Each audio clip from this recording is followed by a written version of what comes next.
गेलो तिथं आम्ही डेझर्ट कॅम्पला थांबलो. ते डेझर्ट कॅम्प एकदम लक्झरियस आणि नीट व्यवस्थित साफ सुत्र होतं.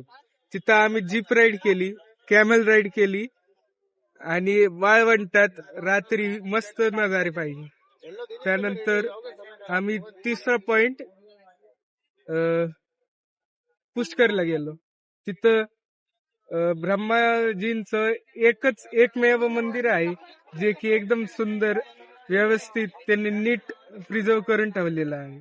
मग त्यानंतर आम्ही खाटू श्यामला गेलो, तिथं दर्शन घेतलं आणि तिथून मग आम्ही जयपूरला आलो. जयपूरला आम्ही पॅलेस एक फोर्टला गेलो. त्यानंतर टूर कशी वाटली? टूर एकदम भारी होती. जेवण एकदम नीट स्वच्छ जागेवर बनवलेलं होतं.